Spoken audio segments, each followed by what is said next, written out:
Members, please, sogeni mbele. Hawa ndio family wa kutoka St. Veronica Kiwanza, mahali ambapo Diaconate Evans alizaliwa. Kwa hivyo tunamuomba kama familia mkiwa na mkabidhi, mtamsalimia mwashamba baskofu, wasalimia maaskofu. Mnaruhusiwa kusalimia mwashamba baskofu, wasalimia maaskofu wetu. Asante sana.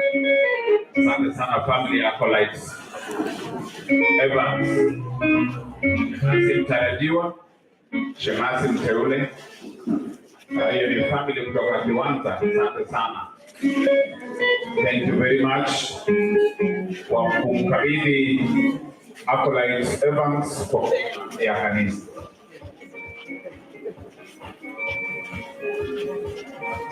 Asante sana familia kutoka St. Veronica Kiwanza. Asante sana. Tutahitaji Diaconate Evans aweze kusema jambo moja tu wakati ambapo namkabidhi kanisa.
Most Reverend Father, Holy Mother Church requests you to ordain our brothers here present for the office of deacon.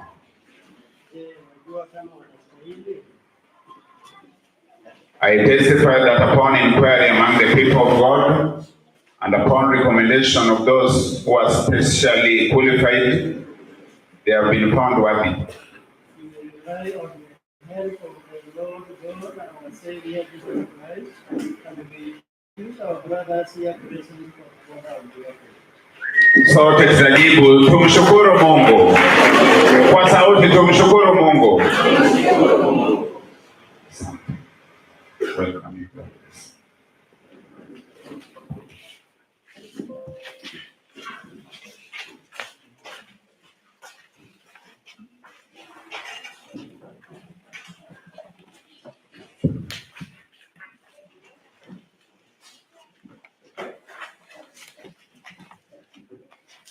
Mungu ni mwema kila wakati.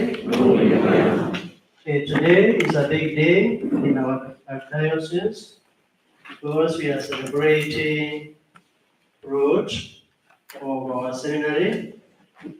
The first fruit we had based on merit. It usually happens in some places where you perform above average in the requirements that are required in the institution you are working in, and then you are promoted earlier than others. So we had one who performed above average, and then we had to ordain him to diaconate, and now he is a priest. Today, now we are celebrating 3 deacons to be. Deacon to be Evans, deacon to be Baraza, and the deacon to be Yakobo.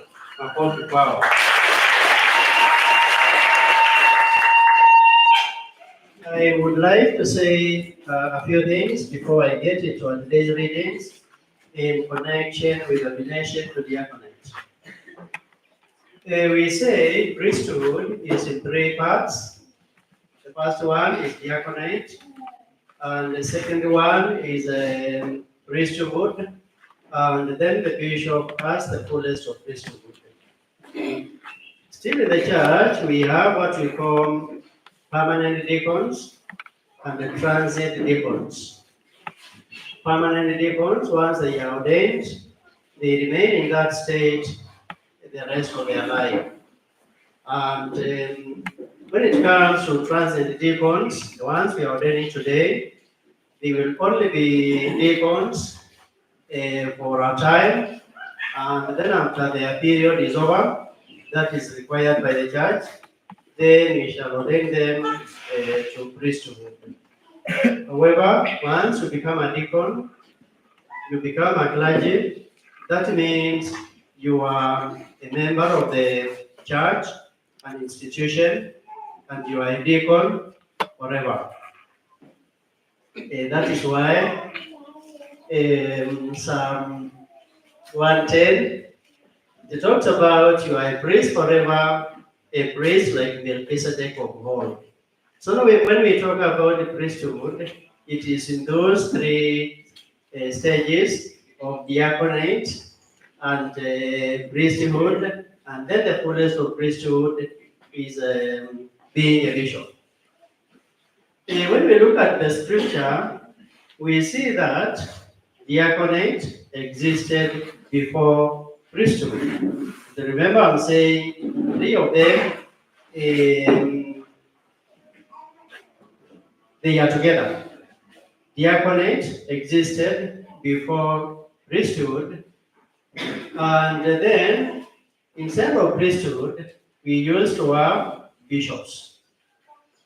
So once you read in the New Testament closely, reflecting, meditating, you will see that diaconate existed before priesthood, and we rarely talk about, apart from the letter to Hebrews, we rarely talk about anybody apart from Christ, the high priest, in the New Testament being a priest.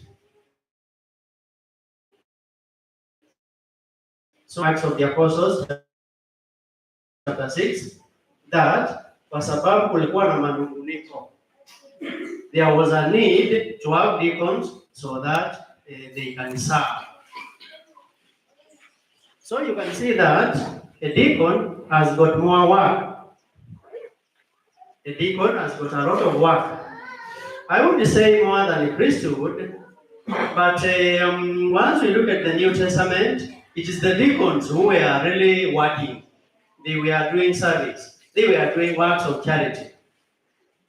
So for deacons, being a transient state, try as much as you can to learn all that pertains to being a deacon. A deacon is also again a servant. As we have read in our today's first reading, where is my deacon? As we have read in our first reading, the book of Prophet Jeremiah, we are being told that before these deacons were born, they were born.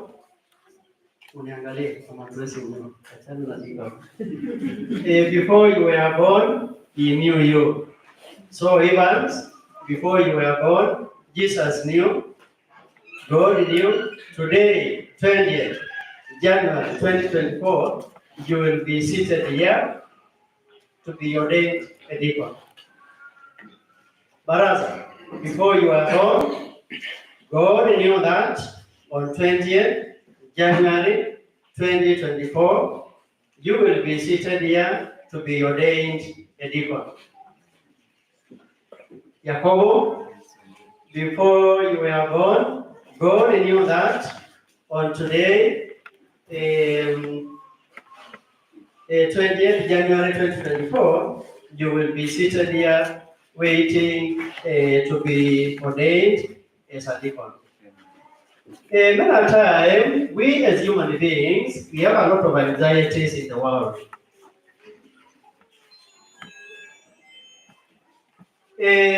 But once we come to think of it, and I think many times the problems we get, it is out of anxiety, wanting things to be done before that time. But all of us, God knows our destiny.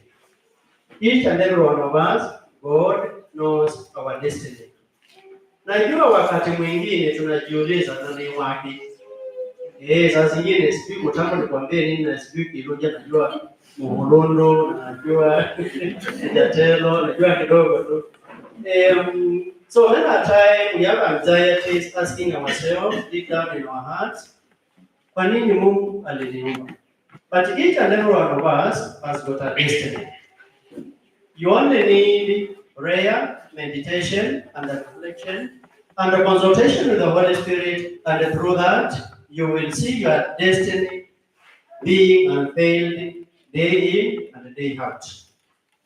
So these three deacons, it was God's plan that today they will be ordained to serve in our diocese. I know you may have some complaints as human beings. Of course, you are weak. And I can say if you are not weak, there is no need to ordain you. If you are not weak, there is no need to ordain you. Because St. Paul says, when I am weak is when I am strong. That means you trust God for all what you are going to do as deacons. It's not a question of getting first class or second class or upper class or lower class, whatever the class. We can say what the Lord requires of you is to show that you are weak, so that He can qualify you from that kind of weakness. There is one thing I would like to emphasize, especially to the three of you, and maybe to other deacons. Not that you don't know, but I just want to remind you, and remind each and every one of us. I usually tell Christians, when I'm preaching to myself, and and I'm also preaching to the others. One of the things I'd like you to remember is that priesthood or diaconate also, and also being episcopate, it is all a question of service, and it goes for humility and obedience. Humility and obedience. So, based also on our today's reading, I would like to emphasize your humility. I would like to emphasize that you be humble in your ministry and that you be obedient to the ministry. We can say that humility and obedience are synonymous with holiness, and they are synonymous with the priesthood. Remember what we say during the ordination? Live as he lived, love as he loved, shortly said, be holy. I'm saying also, you and me, we are weak. So it is a struggle for us to be holy. So I would like you, all of you, 3 of you, and the other deacons, and all of us to struggle to be holy. And we can only be holy through humility and through obedience. Remember, Magnificat. From now henceforth, Blessed Virgin Mary says, all generations will call me blessed. So it is through humility, Evans, Baraza, and Jacobo, that you will be holy. It is through humility you will be exalted.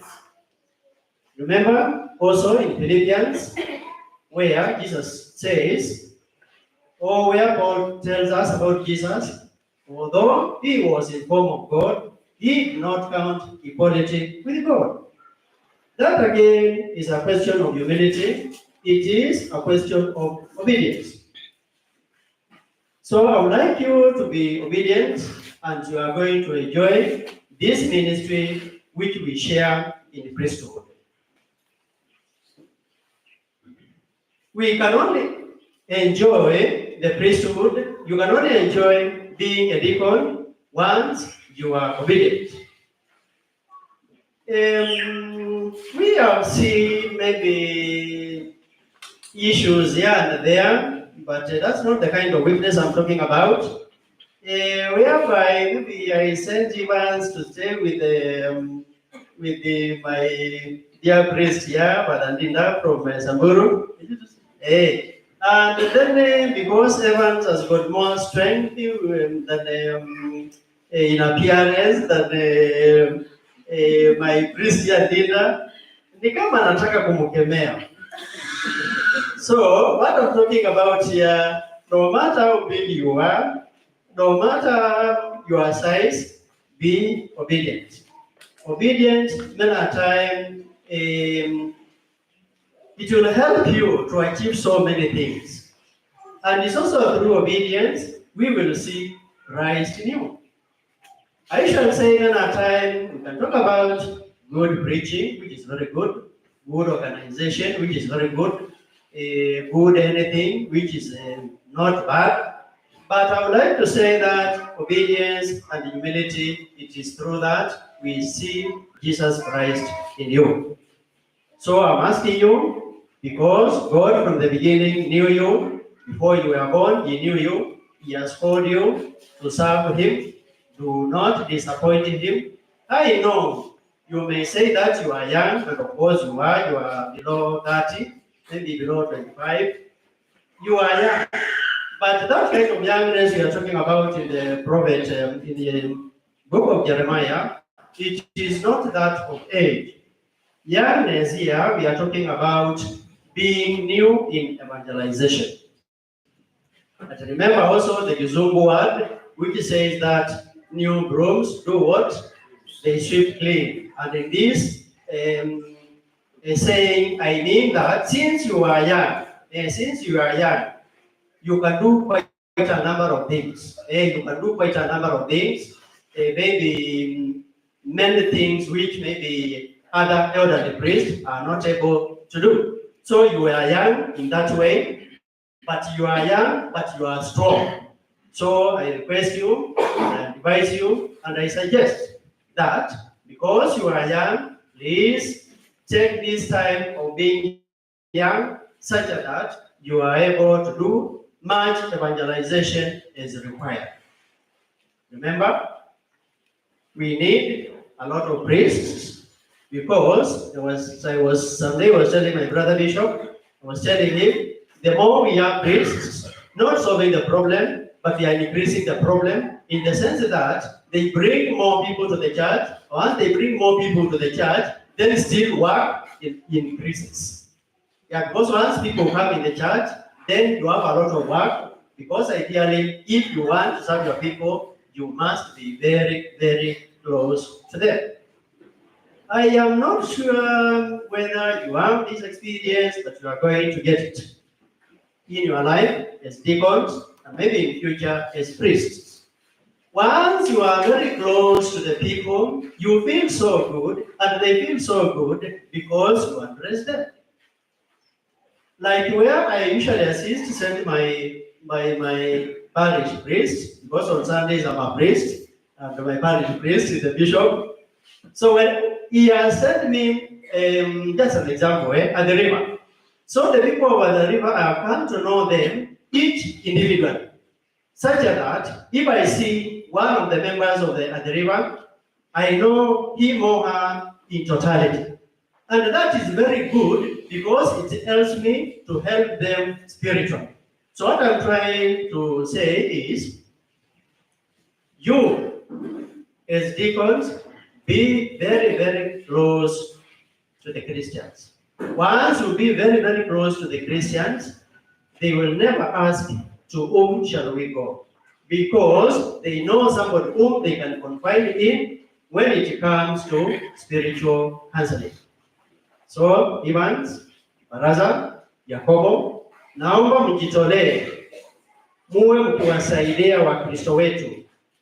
I know it is a gift to counsel a person, pastoral counseling. But once you dedicate yourself and you are in a position to listen to the people, you really help them a lot. Because many a time, many of the challenges we face in the world, each and every one of us, even myself, I go for counseling, because of different issues, you find that it really helps you. You kind of bring out the problems or the challenges you are facing in life. Because I usually take problems like pumping the ball, the football. If you pump it for long, it will burst. The same with the challenges each and every one of us gets in this world. If you get a lot of problems and you keep them in your heart, you keep them in your heart, you keep them in your heart, at the end of the day, you may even suffer from pressure, plus other things that go with the pressure. But you as a deacon, if you listen to your Christians, you will be able to save many. Those beginning would be getting pressure, but because you have listened to them to upload for what they have, then you will have assisted them. So I ask you, be patient with your clients, be patient with the Christians. Sometimes we are what we are by the grace of God. And I think I noted this with my brother when we were making rounds in the diocese. And we could start maybe around 8, maybe him starting around 6 or 7, moving from here and then picking me somewhere so that we can tour the diocese. I could see him, we have not eaten anything, but when we are finishing at 6, he has the same vitality as he has when we were beginning. So that's why I'm saying we are what we are by the grace of God. When you are in the vineyard of the Lord, sometimes I remember a priest when I was a seminarian. He was a PP. You know him. I want to tell you. He used to ask, "Did you see me eat?" Because he has been so busy in the vineyard, such that he has forgotten whether he has eaten. But he was still strong. So he's just asking because he knows the stomach, at least it's good for it to have some. So once you dedicate yourself, many a time you will not even feel that you need to eat, simply because we are what we are by the grace of God. Remember what I told you in the beginning? I said that if you are not weak, I am not going to ordain you. Because once you talk about strength, you are talking about your own strength. But where your strength ends, that is where your weakness begins, and that is where God takes from. So I urge you, and I suggest to you, and advise you that always put yourself in the presence of the Lord. Put yourself in the presence of the Lord in all what you are doing, and especially doing this work of evangelization and salvation of souls. Again, I would like also to emphasize more when it comes to your ministry. Obedience, it is very, very important, and especially in the church. When we talk about obedience, we are not talking about you being maybe not able to do anything, or you not being able to hear your views. That is okay. That is okay. But obedience in the church, it is following Christ. So that is why then at time there is somebody who asked me, Bishop, can I talk to you about my transfer? And then I borrowed an idea I got from when I was teaching in the army. I got an idea of how the officers work there. You go first. If there is any question, you come for discussion. So in the priesthood, we do not require discussions. We don't require discussions. Once you have been sent, pack and go where you have been sent. I don't have even a bicycle to give you, neither a motorbike, even a wheelbarrow. But I know you know that our ministry is a ministry of service, and it's a ministry where we have to dedicate ourselves. So in many places, I know you will kind of go on public names. Other places you will put. Other places maybe you'll go by matatus. Because it's a work of service. Kwa hivyo sio waanze kusema bishop nataka motorbike, bishop nataka baiskeli, bishop hiyo hakuna. So I want you from the beginning, you take your work seriously, and through dedication you are going to succeed in this work of the Lord. When we look at our today's responsorial psalm, though it is not the responsorial psalm, yes. So this responsorial psalm, it is encouraging you the way you have been created. Remember, you have been chosen among other people. Not that you are special. So there is something I want to tell you in a friendly way. I don't know how to put it, but I will put it this way. Yeah? There is one thing, we call it clericalism. And it is negative. Maybe me as a bishop, you as a deacon, you as a priest, thinking you are better than the Christians. Not at all. All of us, we are struggling to go to heaven. All of us, we need the graces and the blessings of the Lord to continue struggling to go to heaven, because life is a struggle. So I would like you, Evans, Laraza, Jacobo, please take yourself as a person among others. Be able to talk to Sunday school children.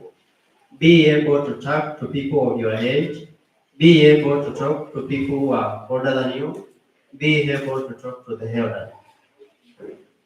A priest is supposed to fit in any kind of community. That is why you have been through the formation, so that you can be taught this is very, very important. So don't say that mimi ni padri, siwezi fanya hii, mimi ni padri, siwezi fanya ile. So long it is for the greater glory of God, do it. I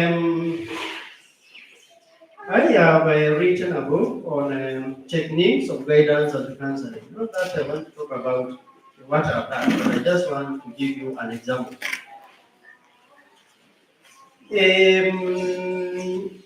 You as a human being, you are not 100% able to know everything. We learn from one another. So, we can learn from even others we think they don't know anything. I learned about what I wrote in the book through counseling. That's what I'm telling you. So don't think that because you have done philosophy, you have done theology, you pass very well in Concord, that you know everything. Not at all. Not at all. Humble yourself and you'll be even able to learn from the lay people. And today, learning from the Catholic Church, it is employing lay people to help us in the church. In some countries, even the parish priests recommended by the parish council. Yes. And we are moving in that direction because we have to move with the time. For example, don't take yourself as if you are above other people and others are on the ground. In actual fact, if you go above the ground, you are living in castles and others are living on a house attached to the grasses. So be able to be down. We can learn from anybody. I remember one day my photocopy, mfanyakazi wa nyumbani. The garage was a little bit low, and my car was a little bit higher than the garage. So I asked the watchman, not the watchman, my mfanyakazi, assist me here. How do I get the car outside? Ananiambia sipata uko na pump ile ya mkono. Kamwambia yes. So what we are going to do, this is a new mfanyakazi ananiambia. That's why I'm telling you, you can learn from anybody. Akaniambia, what we are going to do, because this is space which the car needs to get out. It's just small. What we are going to do, all the 4 tires, we are going to reduce the pressure and it will go down.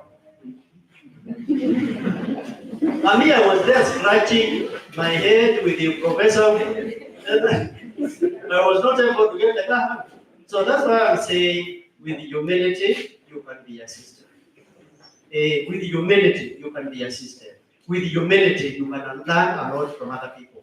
For example, your number.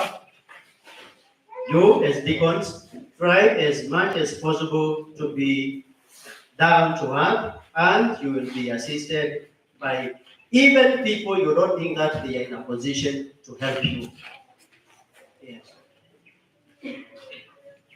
In our today's gospel, Matthew chapter 20,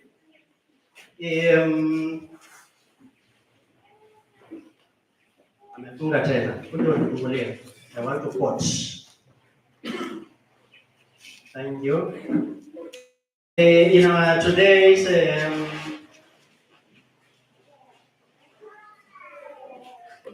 gospel from Matthew, chapter 20, verse 25 to 26, we see Jesus, he called his disciples